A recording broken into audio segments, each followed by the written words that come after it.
he is the man to lead the Christians back to prosperity. Elon Musk could be in that category as well. So there are not necessarily people that are interested in retaking, but it is also about creating a future where there's a different form of Christianity. I don't know what's the best way to say it, but there's throughout the Seven Mountains Mandate, there have been people who want to start Christian communities, Christian towns, Christian states, if you will. And they create everything from churches to businesses to schools all in one area. That is a utopian idea of what the future should be. So is it going to be very bad or is it going to be very good? I think those views conflict. I think right now we're creating a Christian America so that Jesus can return and his kingdom we create his kingdom for us. Or we create his kingdom and then he comes back. That has certain advantages because, as the Seven Mountains people point out, the other view that there'll be negative, there'll be persecution of Christians, often implies Christians should not do anything. They should step back from politics. They should not intervene and just wait to the end. The kingdom making idea is that you should be involved because you're creating the kingdom for Jesus's return. Whether or not you allow other people to help you, I think I've laid it out. But I think the idea is that it is about taking back, but that taking back creates a new America, if that makes sense.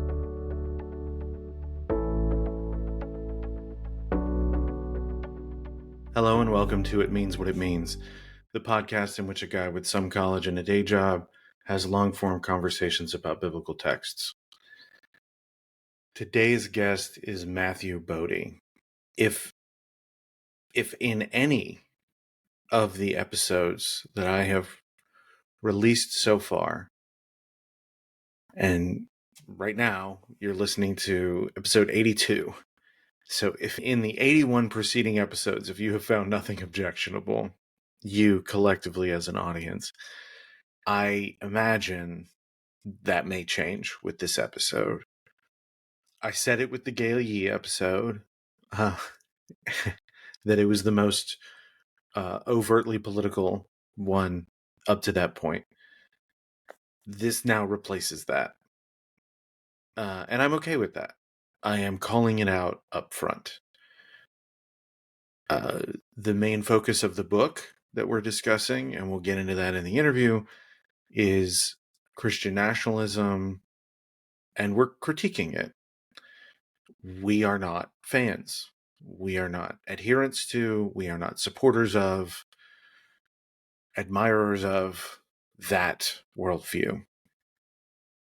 So if you find in this introduction, I've already ticked off some boxes for you to say, I'm going to move on. It will not bother me a bit if you decide you want to move on and not listen to this one. If, however, you find it objectionable, I would very much like to know what about it you find objectionable, and if there is a way that I could maybe not alleviate or eliminate that from this episode, I won't do that. But is there a voice or a point of view or a perspective that you would want to hear on this particular topic? I want to know who that person is, what that point of view is, to at the very least consider engaging with them on this podcast. There is some weird spring noise. That was an accident. I don't think I was adjusting my microphone. I think I was talking with my hands and I just kind of brushed against it. So that was inadvertent, but I still regret it, and it shows up in a way in the audio that I don't know how to fix it. So if you have a suggestion on that, if you know someone or some way for me to fix that audio or my audio in general, please let me know. If, however, that method or person involves additional money and you are listening to this episode for free, I would ask you to use the link to the Patreon account and become a supporter for $5 a month. I've said in the past, I would like for this to become my day job at some point, and you chipping in $5 a month to support the podcast would help. Every new subscriber gets things moving in the right direction. I don't think I have anything else I want to say up here on the front end. I'll be back at the end, possibly, with some more thoughts. Other than that, thank you for listening if you've gotten this far. And again, I won't judge you if you decide you're not interested. So here's my conversation with Matthew Boedy. Thanks.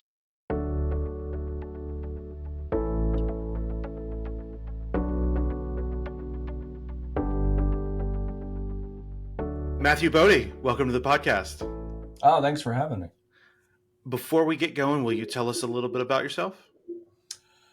I am an English professor at the University of North Georgia here in Gainesville, Georgia. I teach first year writing, but my area of expertise is in religious rhetoric, which is the topic of my book. But also, I would say that I have, we'll say, grown up in an evangelical world. So writing this book was not new to me, but at the same time, I am a scholar of it. So trying to balance those two personal and professional roles here. My interests are completely hobby, but I think our backgrounds may overlap pretty significantly. But the book that you're referring to is so this will be out before it's out, but it will be available for pre-order. It is The Seven Mountains Mandate, Exposing the Dangerous Plan to Christianize America and Destroy Democracy. So I sent you some questions, and real quick, if you don't mind, and honestly, I feel like if we were to spend the whole conversation just breaking down what these are, it would be well worth the time. But do you mind taking us through a tour of what the Seven Mountains are? Yeah.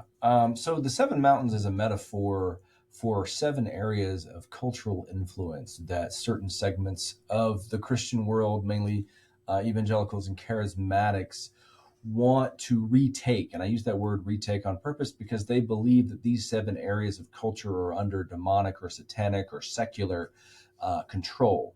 And so these are the seven areas that are most powerful in America. You can probably guess of them, but they are, sometimes I forget them, one or two of them, but they are government, religion, education, family, media, entertainment, and business. I always forget one.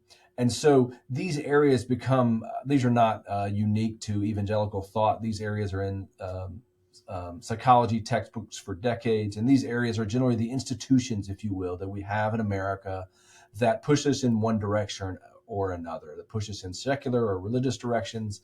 And so these seven areas over the course of the last 50 years, the Christian right believes has been taken over by some sort of, it depends on how you describe it. Again, a demonic, satanic, he's at the top of the mountain, you have to dethrone him, but also it's a secular, anti-religion, anti-Christian conspiracy, if you will, to run these things so that we are no longer a Christian nation. And so to retake these mountains means to make America Christian again. And the last thing I will say is that in these areas, before I define kind of individual ones, is they work together. That is, you need all seven of these to complete the task. There have been organizations over the past 50 years that have tried to do several of these at once, education, government being the first kind of two. And there are different ways in which they try to retake them. Obviously, getting people elected to office is a government way, and taking over school boards and curriculum is the education way, but the other ones are not as clear. So, for example, again, with the government one, you want to elect people to office. Obviously, Donald Trump is the biggest example of that, but the Speaker, Mike Johnson, is a full supporter of the Seven Mountains Mandate. So you want to put people in high, important places that will do God's work. But that also is not just at the federal level. That means the state level as well. You want to make states more powerful than the federal government. As I've been saying for a while, Project 2025, which is this plan to dismantle the federal government, is one of the seven mountains. It's the government mountain. With education, we have not just, we think about evangelicals and the Christian right and walking away from public education to start private schools. But in the last, 10 or 15 years, they've tried, of course, to push school vouchers, not just for a segment of the population or for poor performing schools. They want vouchers for everyone, people, parents and students who had never attended a public school. And so this is a way to defund public education, but it is also in that moment a way to not just remove themselves from public education, remove money from it, but also to then go back into it and to make it a patriotic Christian state education system. This is obviously very clear in Trump's executive order, both at the end of his first term in creating the 1776 Commission, but also his other executive orders in dismantling the Department of Education and promoting at colleges and K through 12 levels a more patriotic education, a shared values, as sometimes they call it, to promote Western civilization.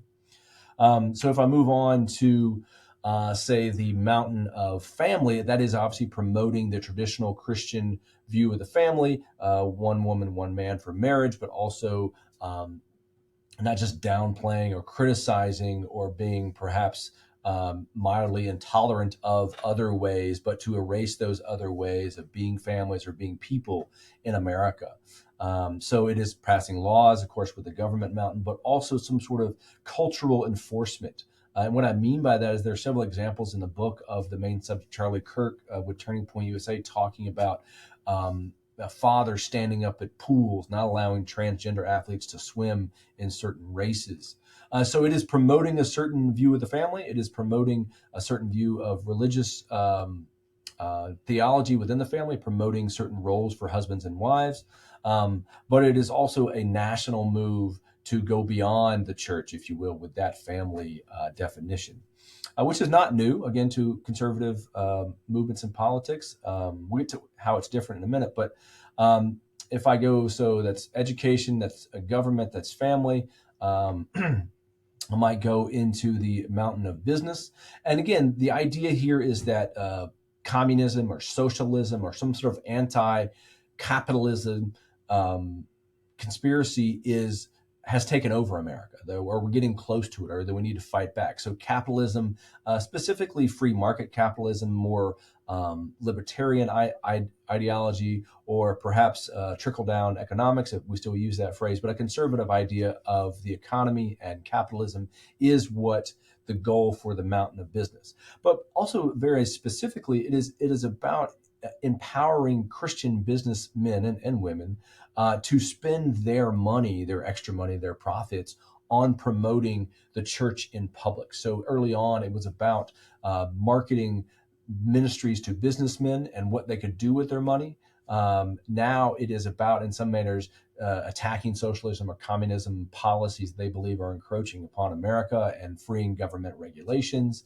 And then at the individual level, it is about promoting entrepreneurship, specifically in promoting this message of overcoming obstacles like racism for minority people of the United States. So it's promoting, in some manners, a white version of capitalism for non-white people.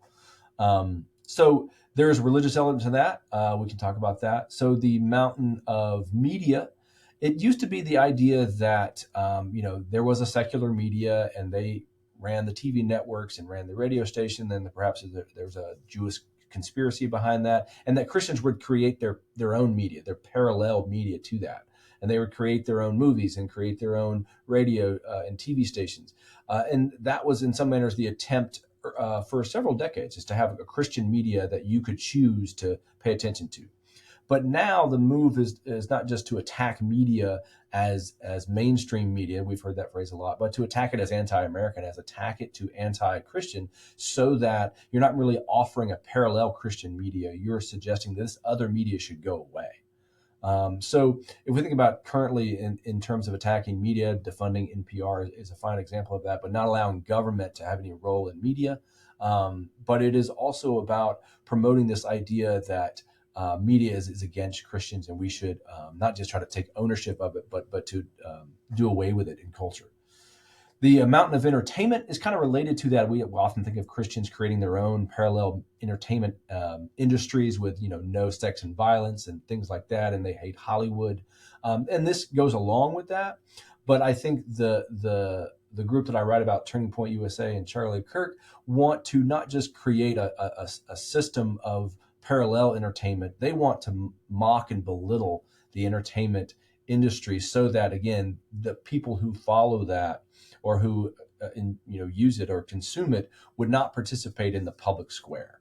So much that, again, Benny Johnson is a fine example. He's a Turning Point employee, but he goes out on college campuses and mocks people who create Democratic-led media, or, again, they think all the media is led by Democrats. So they're mocking them. They're trying to downgrade them. They're trying to show them how false they are, how anti-American they are, things like that. Um, so, if you think about those things, it is some very clear ways to conquer these seven mountains. Some of them are not as clear. If you think about, for example, the mountain business education. Did I leave one out? I think I did. I can never remember which one I leave out. I mean, you did mention religion, but it didn't get as Okay. much. That's one I wanted to try to mention. So the mountain of religion, which was kind of confusing to me, is you would not think that the Christian church is run by Satan or run by the devil or run by secularism, but that is the claim, that the church is not doing enough to promote Christianity in the public square because it is perhaps being run by the same conspiracy that is running the other mountains. So the mountain of religion is obviously to retake the church. And that happens in several ways. One, Charlie Kirk and Turning Point want pastors to be more politically aggressive in their sermons, not just endorsing candidates, but talking about political issues from the pulpit. But it is also about congregates and them being involved in the political arena. And I say being involved, and that it is about influencing policy, but it is much more than that. The mountain of religion seems to be the command center for the other mountains, if you will, if you want to use that metaphor. But it is about training the church to see its role in society as more than just a moral conscience, if you will, that we heard in the 80s, perhaps. But it is about, as Charlie Kirk has said, and he's using someone else at this point, so I'm quoting someone else, is that the church is counselor to the king. Obviously, it's a reference to some sort of monarchy, but the idea is that the church plays a significant role in how the other mountains are governed. That is, their leadership becomes the counselor to whomever is in charge. Obviously, whomever is in charge is also Christian. So we see that in many ways, not just with elected leaders promoting ideas of Christian nationalism and not just promoting their ideas of Christians, but that these Christians should be in charge.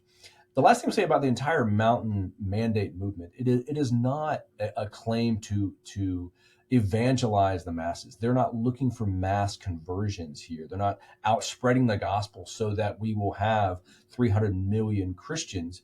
They're relying upon a minority movement that is putting people in particular places at the head of these particular institutions who are Christians, who may rule over a majority of non-Christians, but they want to put Christian policy into place. And so this is why they suggest that reformation comes before revival. That is, they're not asking or they're not promoting, they are interested in evangelism, but the revival part comes after they have Christianized America. That is, if you will, you want to say the Reformation of America promotes the idea that more Americans should be Christians. So it is a minority movement. It is a movement of individuals in individual places, but those seven mountains are together the mandate, all seven at the same time. Some of them have been more pushed than others in recent times, but the argument of my book is that Charlie Kirk and Turning Point have created or had defined Turning Point USA as the indispensable organization for the seven mountains. They have put their millions of dollars in all seven areas at one time, which makes them a unique group in the history of this movement. So one of the things I'm wondering, and I think I would be remiss if I didn't bring this up, seeing as how the tagline for this is about biblical texts. But and there may not be a single answer, but within this movement, how do you think they see themselves in relation to biblical texts? It may take a few rounds for my question to make sense, so that I'm okay with that. Well, I think they often quote biblical verses, right? Obviously, and a lot of them have to come from what you call the Old Testament, right? Verses that apply to the nation of Israel back in the day. One particular one is, I never remember the exact number, but Jeremiah 29 something. Charlie Kirk says, we should pray for the prosperity of our nation because if when the nation prospers, you prosper. He changes the words at times to say, instead of pray, demand, request the prosperity of the nation. But he's suggesting, of course, that what was said to the nation of Israel by the prophet Jeremiah applies to America. And so that nationalistic message is the message you get from any quotation of verses of any biblical text. that the idea that America is God's chosen nation in much in the same way that it was back in the day with Israel. Now that brings up a particular quandary because there actually is a nation of Israel today. But the idea is that we are taking this call to be a nation, God's nation, and we're saying America is that. And we're using verses that apply to another nation to the nation now. And that nationhood or nationality is the top priority, that it is not necessarily about mass conversions. That is, we can have a Christian nation without necessarily having everyone be a Christian. So in terms of biblical text, they are quoting verses that used to apply to a nation to another nation.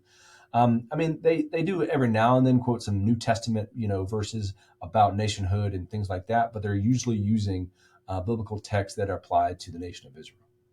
Okay. Yeah. Thank you for, and I know that wasn't in the questions that I sent you. What the number two, and I won't work my way through all of these, but I'd never heard of Lauren Cunningham. I'd heard of Bill Bright, but that's where you start is 1975. And I'll be honest, and I'm not asking you to validate this or co-sign this opinion.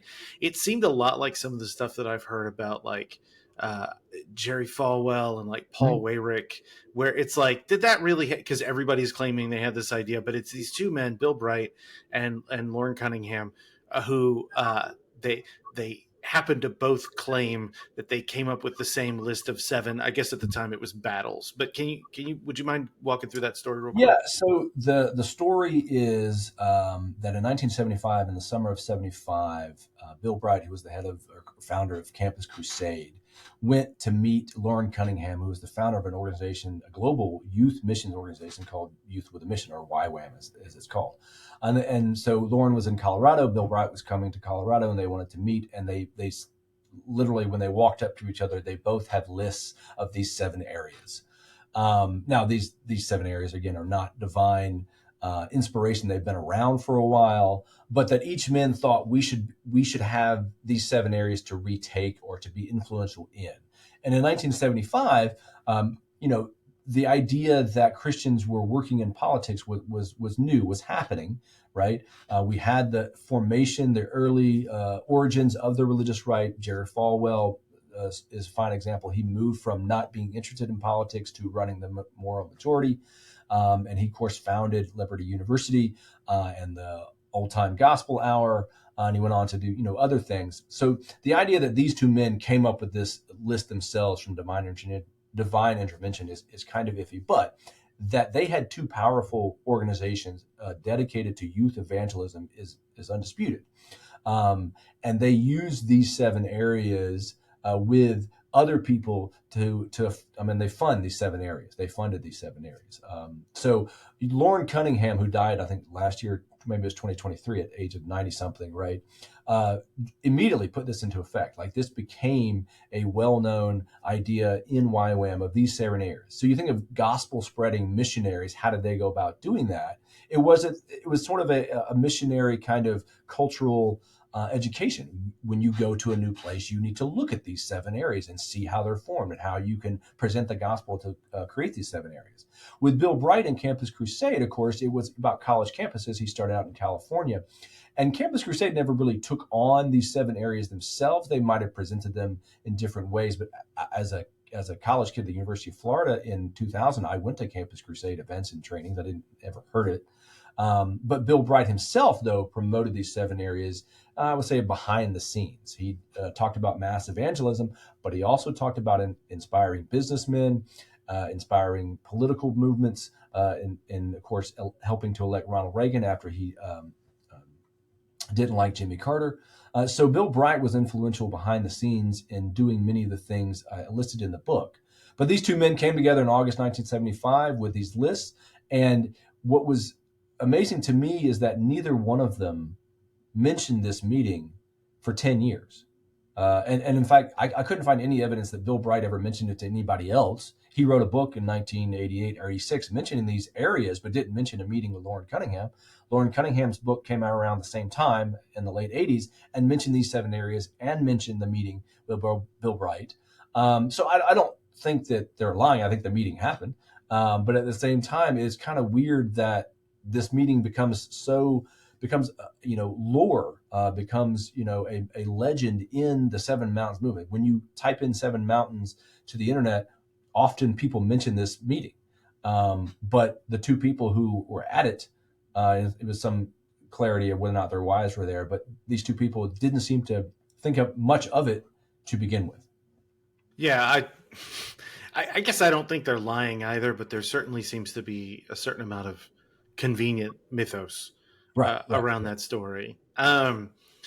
Sorry, this is the point in the conversation where I have like three things I want to ask you, and I can't ask them all at once. Um, so it almost seems like it made more sense in 1975 for these guys to feel like, even within the church, there's this kind of infiltration because there was, and again, it does sound like you and I are roughly similar ages. There was like this successful ecumenical movement Mhm. in up to that time, and then when you and I were little kids, it seems like it starts to fall apart. Particularly, I grew up Southern Baptist. By the time I was coming of age, the Southern Baptist Church had already swung pretty far to Right. the right, Yeah. politically and Yeah. culturally, anyway. But it does seem like they weren't aware of some of the successes and the significance of those successes. And now they've had those successes, but they're still almost like registering the same complaints Yes. with this movement. Is that fair to say? No, yeah, I think that one of the key moments is a second meeting around the year 2000 when Lauren Cunningham meets a guy named Lance Wallnau. And Lance, it has been described as the father of the Seven Mountains because he came up with the metaphor of the mountains. It was not known before that. And so Lauren Cunningham, happens to meet him at a conference, and they talk about, hey, have you ever heard this list? And Lance was like, I don't never heard it. And I bring this up because the movement from Lauren Cunningham, who generally charismatic, definitely Pentecostal, if you will, to Lance Wallnau shows, and especially in 2000, shows that there's a change in the movement, if you want to call it that, that again is about influencing politics beforehand, perhaps Christianizing America, but now it is much more powerful spiritual warfare that takes hold after 2000, and that's when we get Peter Wagner, the Apostolic Reformation, and all that. It encourages a rhetoric, a dialogue, words about putting us not into a cultural war, but also into a spiritual war. If you trace the phrase culture war, kind of again the late 70s, early 80s, but it really takes off after 2000. Some people mention it in the late 90s, but the idea is there's this war that Christians should be a part of for national identity is happening at that point. So when the Southern Baptist goes, conservative, that obviously takes some time, but the Baptist message or the Baptist statement of 2000 is when we kind of see the first incidences of, again, no women in ministry, things like that. And so over the last 25 years of that, they've really pushed hard right.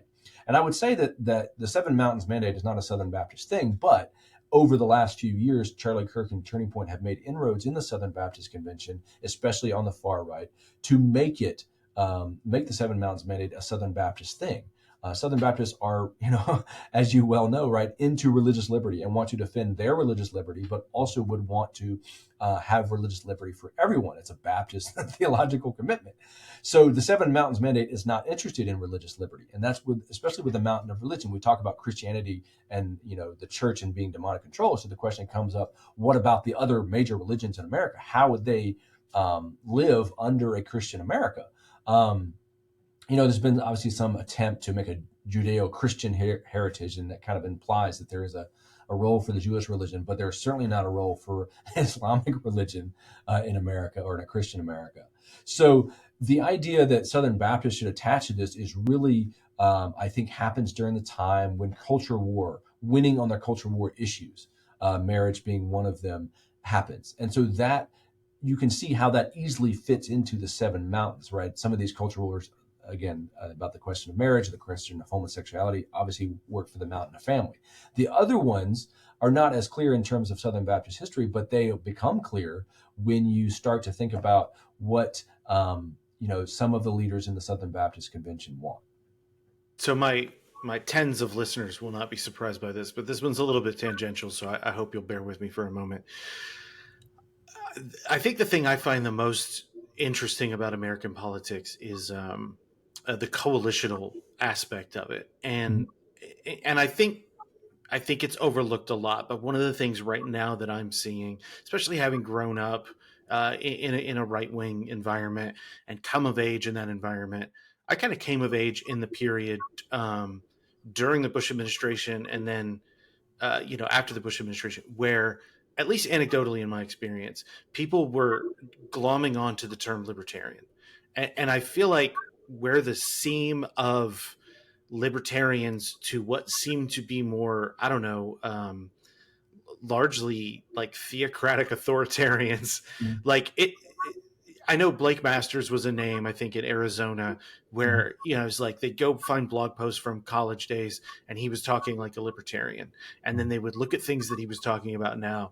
And it sounded, he and Josh Hawley and guys like that, it was very much like a Christian nationalist kind of thing. Is there anything more there? Like, is there anything in your research that you find where these things kind of seam up, the Seven Mountains movement, maybe with other parts of that coalition? Well, Charlie Kirk is a good example of that. When he came onto the scene and started Turning Point USA, it started in 2012 when he graduated high school, but it really didn't become a thing until 2016. He described himself as at least partly libertarianish. I mean, he wanted to reduce the debt. He was for free trade and other aspects of conservative libertarian. I think he'd smashed the words together to call himself a conservatarian. That is no longer the case. He was, described himself as a nationalist and as a Christian, so I call him a Christian nationalist. And so that movement from I'm a Christian, but I don't get involved in politics. I have a libertarian, do what you will with your life, but as long as it doesn't affect me, and those are his words. To I want to make America Christian. It was not a big leap for him. That he obviously was a Christian before, so obviously he had the personal beliefs. But to move from I don't want to be involved in politics to America should be a Christian nation was not a big leap for him because he saw that, I guess, and there's ways to describe it in his own words, but that he wasn't going to get anywhere or win anything with the views that he had. Trump was on the scene. Trump was obviously elected, and Charlie Kirk jumped on the Trump train late in 2016, but he finally did. And then he was convinced by a pastor in California named Rob McCoy, who ran, now recently retired from a megachurch in California, who was a Seven Mountains mandate person. And he was convinced in that, one, your audience is Christians and they want to hear this, but B, also, the leap is not that far, that there are verses in the Bible that talk about good government and how government should run, and you should read those. And I think that if you're talking about Josh Hawley or Blake Masters, it isn't a 180 degree turn for these people. It is a very small move. I've written about Josh Hawley and his education plans several years ago, and he has this idea, of course, that the local, even state-run kind of thing is different than the globalist, non let's see, not an identity or having no identity. This cosmopolitan, I think, is the word he uses, and he compares that with local stuff. So I say that to point out that it is a not a big leap to talk about cosmopolitan and Satan running America. That is, cosmopolitan does not have an identity; it has a Jewish conspiracy attached to it, and this idea that there is a conspiracy to take away from our identity here in this nation. I think that is the key here to understanding the move, perhaps from libertarian ideology, which is, I don't know, has, some success in America, but to add the nationalistic idea that we have an identity, we have shared values, we have something we need to protect here, is not a big leap for them. And I think that's why several people have made it. I think the thing that helped me, I guess, kind of come to terms with the fact that, like, I've been hearing these people say that they're libertarians, and I mean people like in my life, and then Mhm. support things that seem very clearly authoritarian, Right. and that was troubling to me.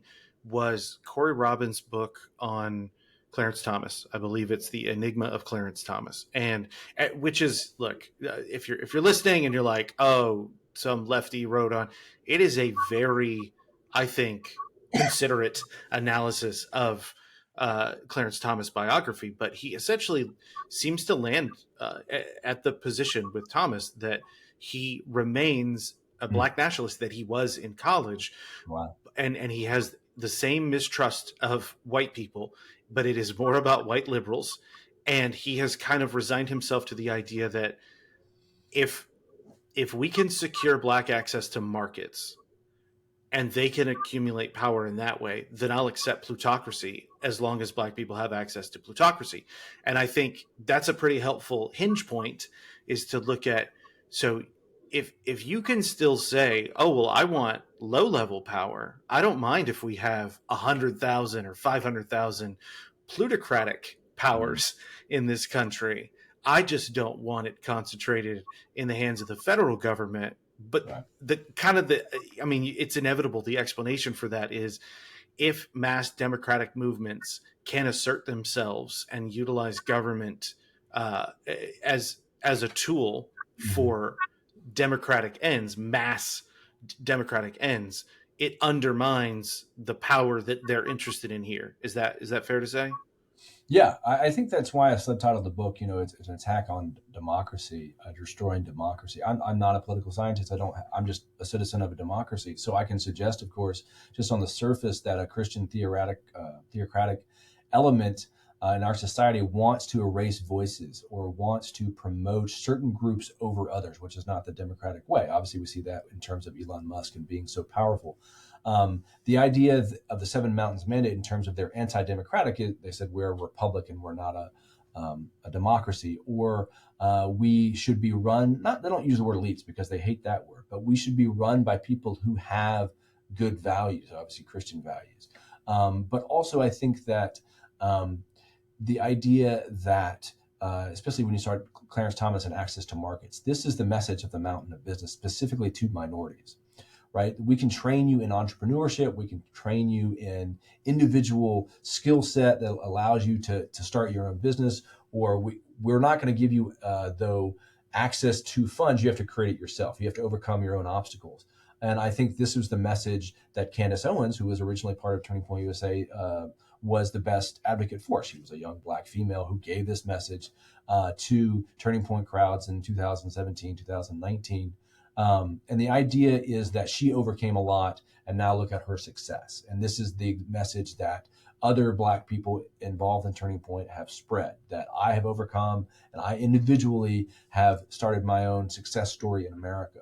Um, and I think that access to markets is one thing. And that is part of the mountain of business. These businessmen who have money to spend it on creating, helping other Christian businesses thrive. That was the plan early on in the 80s and the 90s. And now it is in some manners broadened to be about that there's this large contingent of pro-government or pro-socialist aspects that we need to undo to take regulations off, or to do less taxes, to take government off our backs. And I think that resonates with a healthy segment of non-white population, as we saw with the recent election and Donald Trump. He had a multicultural coalition. I mean, obviously, he had a high white turnout, but at the same time, the numbers ticked up in every other demographic. So you mentioned Candace Owens, but I think someone who may resonate with the black community a little bit more would be the rapper Killer Mike. And Killer Mhm. Mike Yeah. endorsed Brian Kemp Hmm. over Stacey Abrams to be governor of Georgia. He's, Killer Mike is from Atlanta, largely predicated on, if my understanding of his reasoning is correct, the idea that he could get more support for black business owners or prospective black business owners in the state of Georgia. And look, I can't argue with the guy if he's saying, look, I want to continue to buy barbershops and stores and things like that to serve my community. And this is the way that I see that happening. And I honestly can't even argue. Again, I came up in this way of thinking. I cut my teeth on obviously, not obviously, it was not overtly communicated in this Seven Mountains Hmm. way. Right. But I was taught to think very much this way, and almost the political part was just an assumed secondary thing. Mhm. But now it seems like it's in the front seat. Is it? Yeah. No, I think it is. I think that, especially with the mountain of business, the idea of creating individual wealth is part of both a political goal, but also a religious goal. We think about the prosperity gospel, creating that individual wealth, or creating wealth for Christians so they can attack evil, who has obviously lots of wealth as well. This is part of the message of the mountain of business. So to suggest that you can create individual wealth by doing entrepreneurship or owning small businesses any of along those lines is the message. I don't want to use the phrase pulling up your own bootstraps, but we have heard that several times. But it is about individual empowerment as opposed to on the left or the Democratic side of communal aspects, specifically using government resources. So there is a divide there, and you can see why one might endorse a Republican candidate over a Democratic candidate if you're thinking along the mountain of business lines. There does seem to be an element of communal representation, though, in a way that, I mean, I remember being brought up to think, no, markets solve problems, but Mm. there are people who are considered to be a part of this. Now, Vice President J.D. Vance, but at the time a senator, or Josh Hawley is another example. Supposedly, he got along famously with the Biden administration's FTC commissioner, Lena Khan, in the antitrust Mm. Yeah. arena.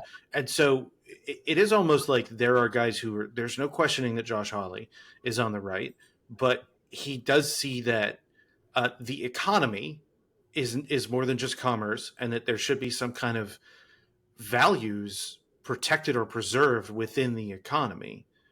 Mm. Does that make sense? No, yeah, I think that is a step perhaps removed from the Seven Mountains Mandate. What Josh Hawley's talking about is values and perhaps implying Christian values. Um, but if you think about the mountain of business, it is not. It is both taking regulations from government or deregulating government so individuals can have wealth, but it is also creating a government that is Christian. So that may be making government smaller, but whatever size government you have left, it is about implying those values in that government or in government policy or economic policy. We do not have, or they do not want, I say, the free market, because the free market doesn't have values. You go where it takes you. At the same time, they are promoting, right, the idea of markets and you inserting yourself into a market and creating businesses and creating value for yourself. So I don't think it's coherent at times, depending on who you talk to. But the idea is you create individual wealth, but you also do it through God's values, and those values should be displayed in government. So if you can follow that, then I think you have the mountain business. I certainly don't think it's coherent, because at the same time that we see state and I think certain attempts at the national level to address pornography as a problem, and I'm not bringing that up with any particular value assigned to it. I'm just saying that is happening. And also, the fetters are being removed from online gambling. The like I was showing my wife the other day this kind of little end comedy bit from a John Oliver episode where they make an ad for an online sports betting website called Grift Kings, and it's just like you can bet a spread on anything, and you can bet on Polish ping pong or sports you don't even know are sports.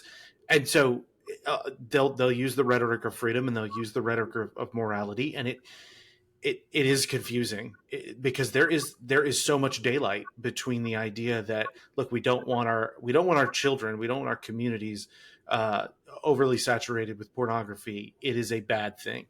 And there is, I remember, sorry, again, I do tangents. I remember in some of the Jack Abramoff stuff coming out in the 2000s, that they were leveraging Christian political activists uh, against, like, so on behalf of Native American casinos, they were leveraging Christian activists against expanding gambling in states.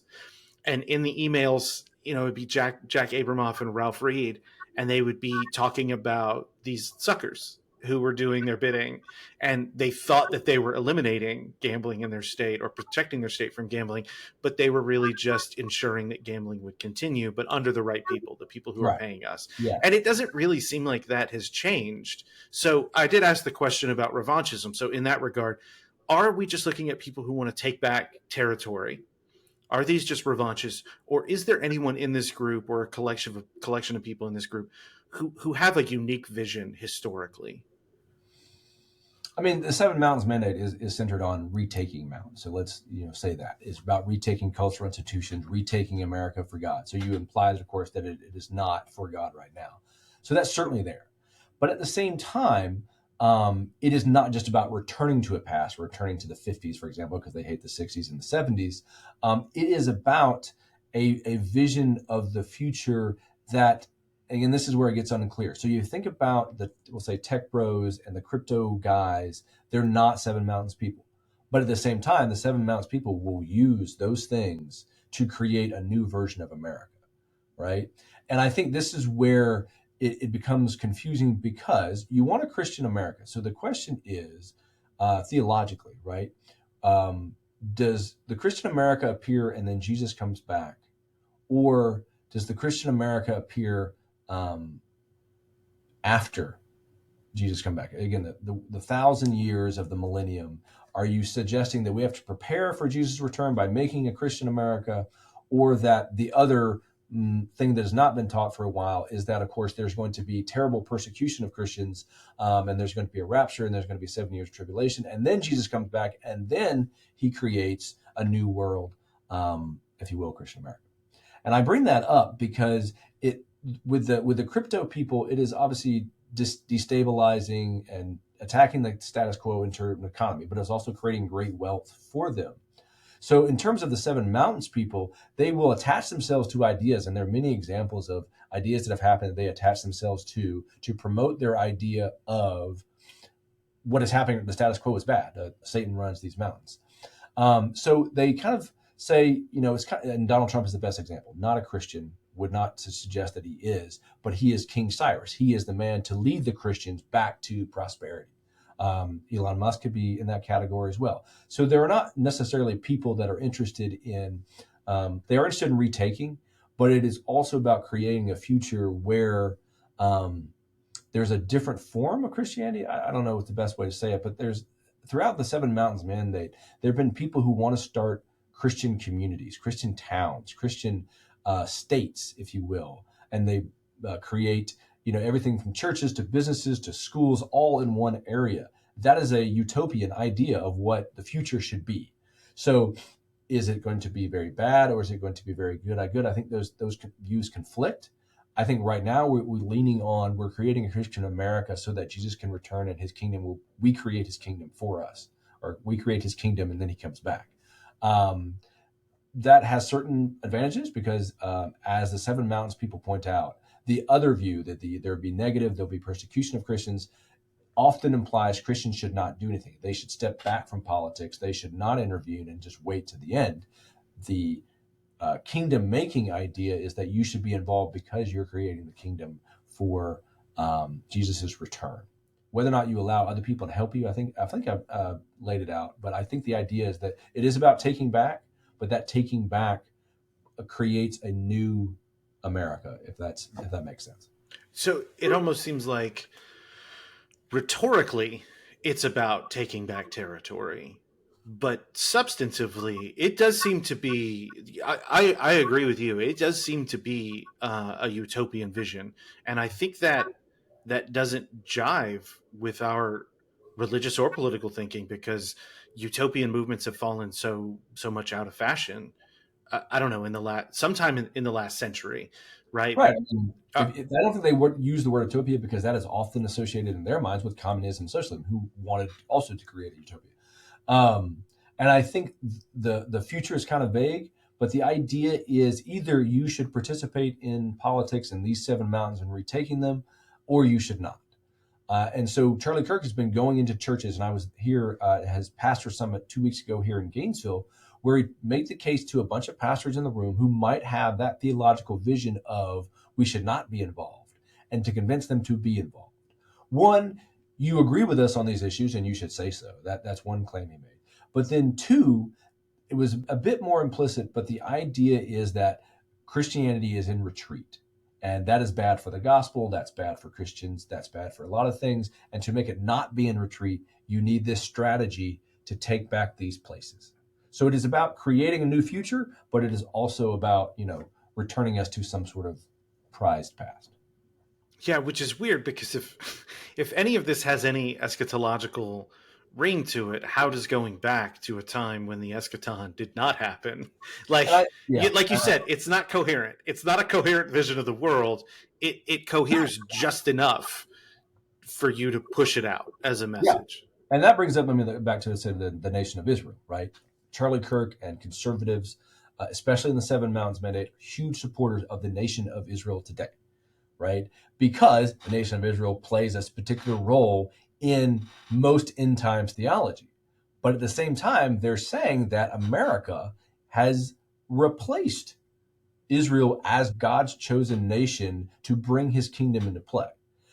I will say the literal end of days prophecies happen in Israel, but America becomes the, I don't know, originator of those plays or originator of those times that pushes those times to come. If I want to be a bit more specific, the idea that the nation of Israel existed or started in 1948, that was a sign of the end times for people who believed that the end times were coming and there was going to be persecution. Now that the nation of Israel is still around and still thriving, is not necessarily a sign of the end times, because I guess what I'm saying is the special relationship between America and Israel is the sign of the end times, if I'm making any sense. It's kind of hard confusing, but the idea that America has replaced Israel as God's chosen nation leads people to be involved in conservative politics that also support Israel. Look, I'm in the third year of this podcast now. So over 2 years, conversations about Judaism. It is a challenge for me to wrap my head around how, just like bed bugs, anti-Semitism and supersessionist theology can be in the heads of people who are that they do not understand that, much like people who who wanted to send all the blacks back to Africa after the abolition of slavery. They're racist. That's racist. Like wanting them over there is not racially tolerant. It is not love.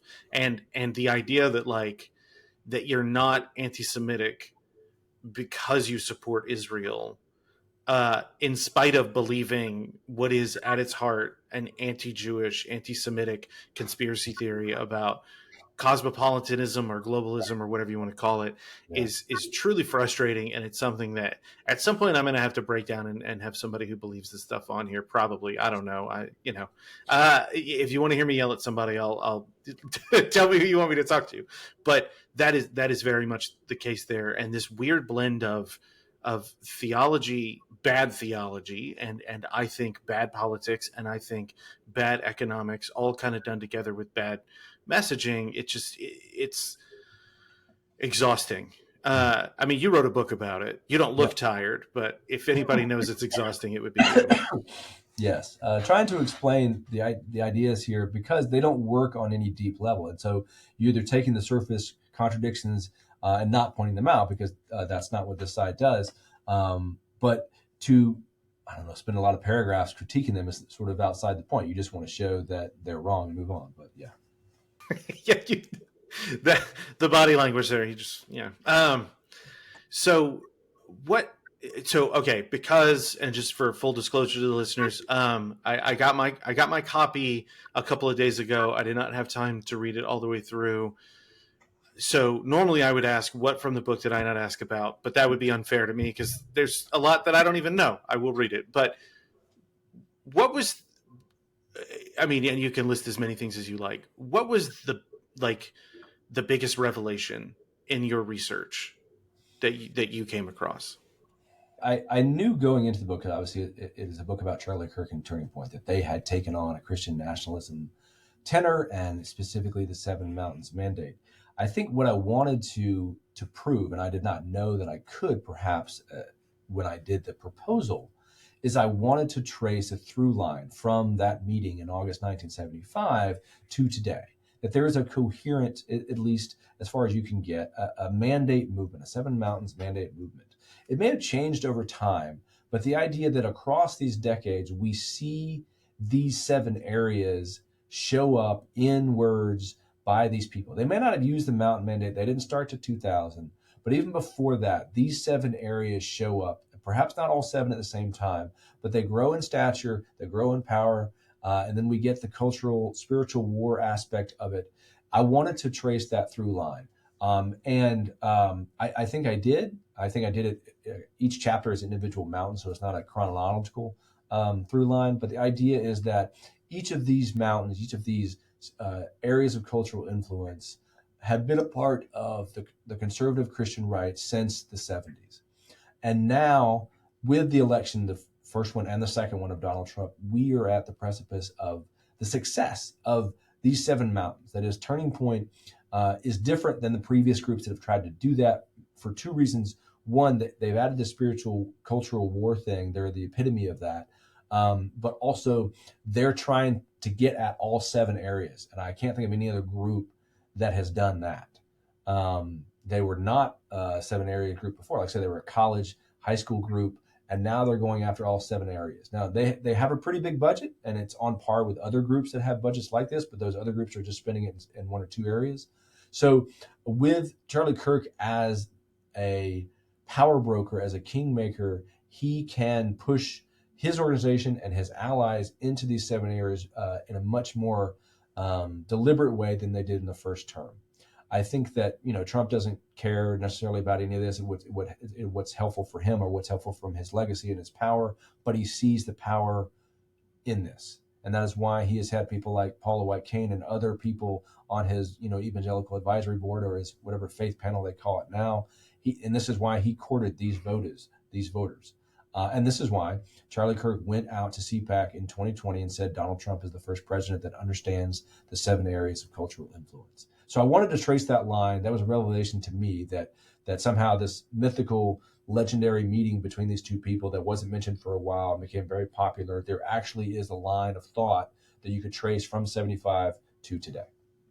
So I'll frame this next question for you. I think in looking at some of what I feel was aggressive talk of retribution and worthiness, particularly in this last election, I was able to articulate or complete articulating my understanding of love. So I guess what I'm wondering is, in writing this book, do you feel like you have been able to see a positive assertion for yourself asserted in how you see the world? That's a tough one. I think that writing the book did that. And this is why, I wanted the subtitle about destroying democracy. There's a section at the end of the chapter. It is just really me trying to grapple with the idea that we live in a democratic society and that these people are out to destroy it. And I wanted that last section of each chapter to be my, heartfelt argument about how this could happen or how it could work or, what is coming. And I think that I wrote the book mainly, of course, in the summer of 2024 and up to the election. And I had two introductions written because the book was done, and you had to see who won the election, because how you want to frame the book does matter who won the election. So I had two introductions written, and to be honest with you, I did not want Donald Trump to win at all. So to write the introduction after he won put me, I guess, in a more negative fashion. Because I knew what was coming. A lot of people did, but still, the idea that the Seven Mountains Mandate is close to success as ever, to write those words was really difficult because you can see it now all before you. And I think that it has, made me more closed off, more insular. Like there's not much, other than exposing this plan and Charlie Kirk and showing people, who never heard of him, what he is. They control the levers of power, not just the federal government, but in many other places, and the Seven Mountains being examples of that. So I don't know how much we can convince people to take stock of this, because half the country, if you will, is for it. There's some polling on that. So it's kind of like, I don't know where to go next. I don't know what to do next with this other than to lay it out. The afterward is like, what else can we do? We've been seeing this for a while. We've been seeing it coming. This is not new, and yet Turning Point is different. And I say the only way out is through. I stole that line from someone else, but the idea is, we may have to go through some really bad stuff, to get to another good place. But I don't know what all that bad stuff entails. Okay. What would you recommend that So you have a YouTube channel, and obviously this book. So other than those, though, where would you send people? What would you recommend people read, listen to, watch? Um, I mean, there are several books on Christian nationalism, and they each have a different angle. My book's about Charlie Kirk. There are other ones exposing different aspects of it. There's a good one, how not to be a Christian nationalism or how to end Christian nationalism, by Amanda. I forget her last name, but the idea that again, there's things we can do. And I think if you watch documentaries about Christian nationalism, there's Bad Faith on Netflix. A lot of them spend most of their time on the negative aspects, and that is really important. But if you want something to do or something to be a part of, it is about. I would say being involved at your local level with your religious institutions or your school institutions, because that is where most of your success is going to happen, and that builds perhaps nationally. So again, watching those documentaries, reading those books about how to end Christian nationalism or how to recognize it, means then taking that and trying to convince people who can be convinced that it is not a good idea. So it's How to End Christian Nationalism by Amanda Tyler. Yes, Tyler, that's her name. Yeah, and she's with the Baptist group as well. Yeah, there. It's weird having grown up Baptist. I'm finding out there's more. There's more there than I grew up hearing about, because I was in one very specific part of it, and there's a lot to that tradition. What do you read for fun? Oh God, I don't know if I read for fun. Man, no, I tell you, being an academic, you look at books and stuff all day. So I don't know if I want to go grab a book when I go home. I watch TV for fun. The the follow up when people don't have anything is, what do you do to decompress? But I like to start with, what do you read for fun? Man, there are several Netflix series that are great. And which is my wife did ask me the other day. I've been watching several end of the world series like Paradise on Hulu, and it's like, what? How can you watch this and then also write this book? And I'm like, well, I mean, this is fake, so I know it's fake, so I can watch it. So that's might be decompressed. I don't take it seriously, I guess is what I'm saying. But yeah, I mean, I spent some time outside, and that's about as far as I can get. But yeah, do put down your phone every now and then. I have a recommendation for you that is not an end of the world show, because I feel like you deserve a recommendation for a show that's not about the end of the world. Have you watched Abbott Elementary? Well, that is the wife's favorite show, so I Okay. get to watch it at 8:30 on the Tuesdays or Wednesdays. We No, watch it on Hulu. okay, no, yeah, it's quite good. Yeah, no, I mean, and it's a show about what are people doing, right? It's a Sisyphean task, but they're still rolling that rock, and Right. I find I find it encouraging. I I was listening to a podcast, and I'll not that they need me to signal boost, but this guy sucked. It, Dr. Claire Aubin, and they talk about historical figures who sucked. And so there was an episode on Voltaire, and I have to say, look, for whatever problems there are with that guy, the phrase "tend your garden" is helpful to me, and I feel like that's kind of what I can distill your message down to, is tend your Okay. garden. Is Well, that? yeah, that makes sense. Yeah, you got to find something to do. I tend to use the word "be a witness" because that implies directly that you may not win or you're not in it for the winning, but you need to witness to or be a witness to something else that is different than what's going around you. So I use that. I mean, that also has the the connotation of martyrdom. Yeah. For, Did not say it meant victory. Correct. well, so if unless you have anything else for us, I'm going to call this one good. No, I think we discussed it all. Thank you so much for sitting down with me today. Take care. Bye.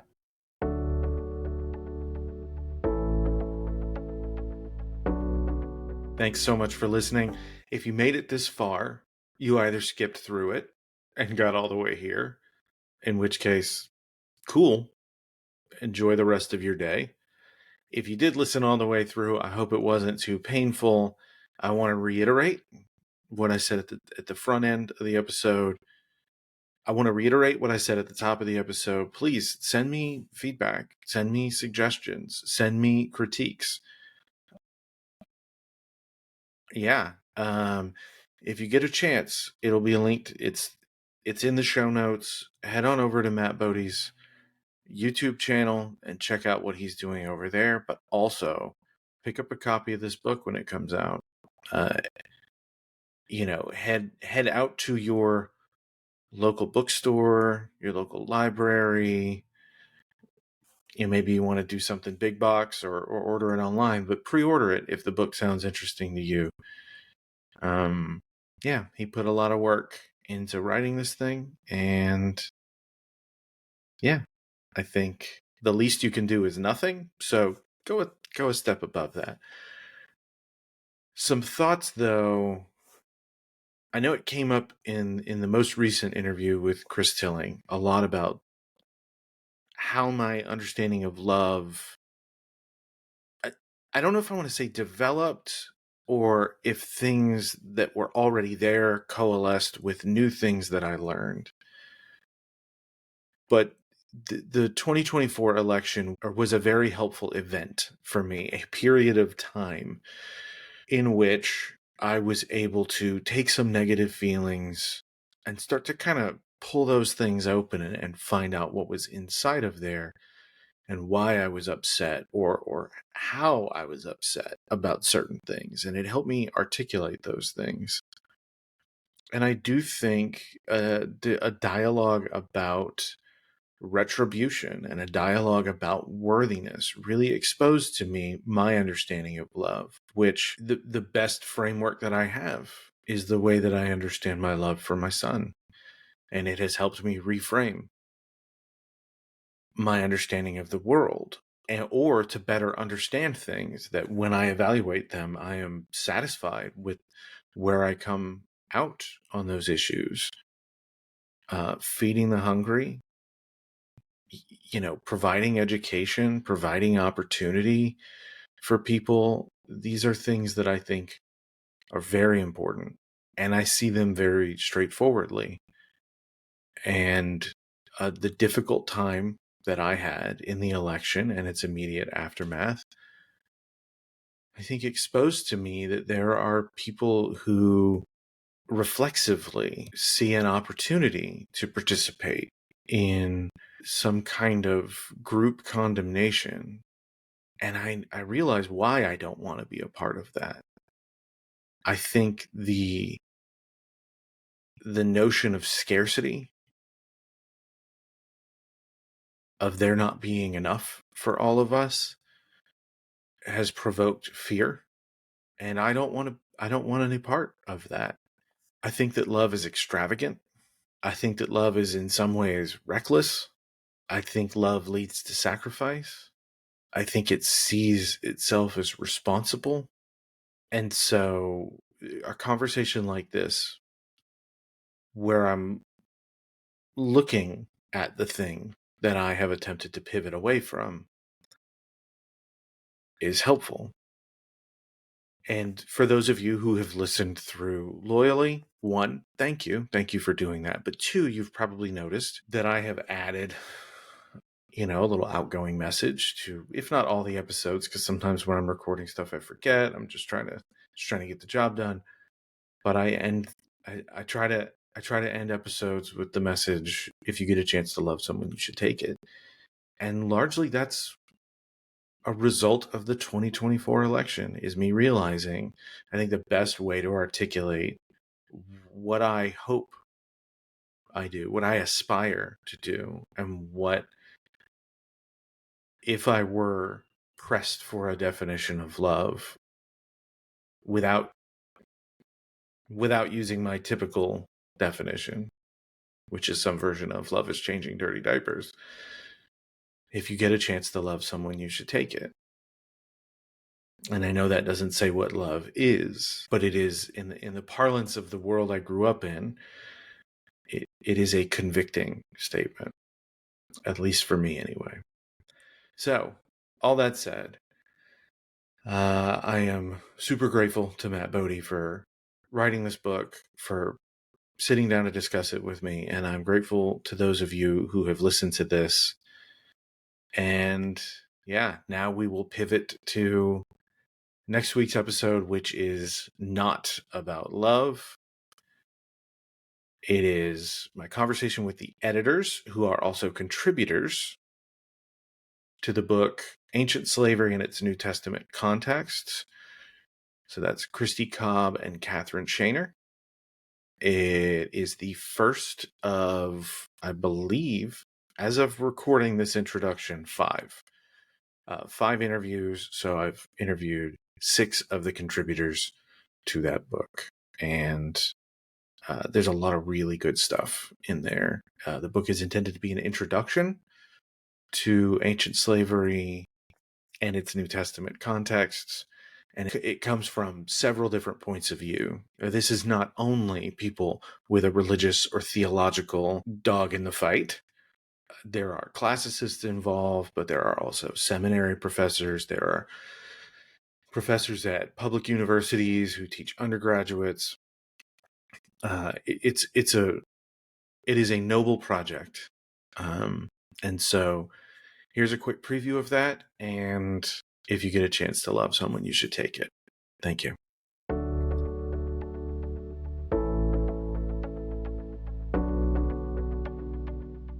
Unless you were propertied or a citizen, you couldn't officially marry. So the legal marriage piece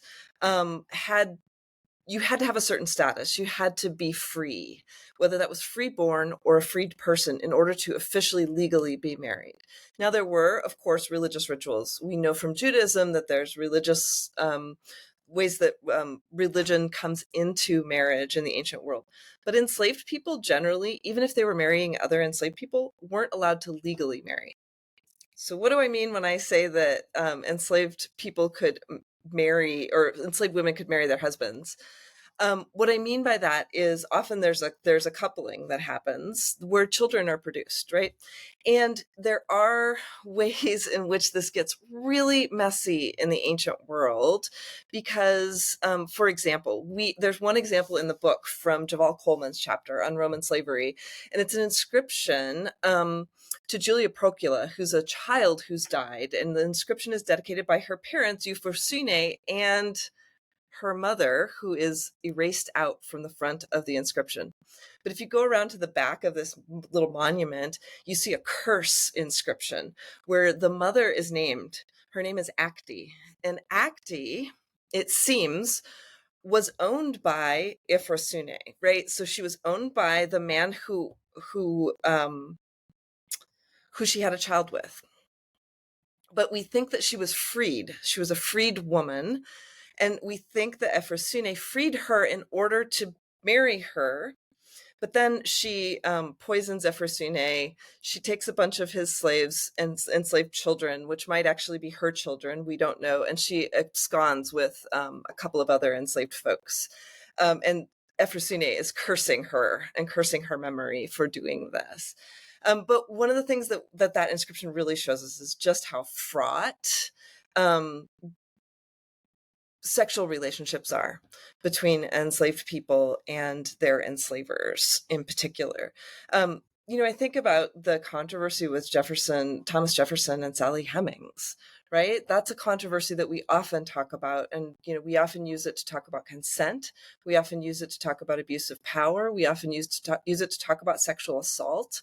And I think we can talk about all of those issues in these relationships in antiquity as well.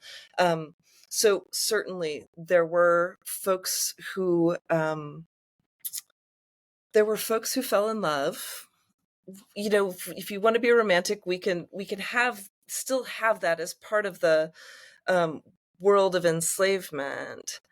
But the power dynamic almost always completely overshadows any of the emotional sentiment that we often want to place on these relationships. And I did not mean for that first question to be one that worked so well as a segue from Catherine's contribution into Christy's contribution, but it really is. So when we're talking about the power differential there, I mean, there's this whole a spectrum of gender and sexuality and how they work socially. Do you? I hate to do the talk about, but Christy, do you mind? Just because I have too many things in my head, I can't. I don't even my specific question, but like, what? How does how did these things of gender, sexuality, class, all of those kinds of things, what is the confluence within ancient society? Absolutely. Yeah. Gender relations within antiquity were very much entangled with class, with status, right? With even race and ethnicity, all of these issues. And so I think, especially when we're thinking about enslaved persons in antiquity, the gender dynamics were really fraught. And so in a similar way as we Catherine described from the previous question, I think it's that when we can't erase someone's gender from their status, right? So, to give an example, an elite woman who would have been free would have had gender expectations placed upon her, such as that her body was to be protected. She was to act in a certain way according to gender norms, such as that she might be more, more passive in her engagements, or she's expected to be. But because she's free, she has a little bit more wiggle room in terms of her gender performance, let's say. And a female enslaved person those gender expectations would have been similar, but in a lot of ways very different. For example, an enslaved woman, there was no way that her body could be protected from sexual advances. In fact, as an enslaved woman, she probably would have been subjected to sexual advances from men in her house, right, who were her enslavers, and maybe even other men outside of the house that were, viewed her as basically a body able to be violated. And so while a free woman would be expected to keep her body pure for her future husband or her current husband, an enslaved woman had no ability to do that, and instead would have been viewed as sexually available, even if she wasn't wanting that to be the case, and even if she was married, or committed to another person. And so that's one way in which the gender and sexuality is entangled with status.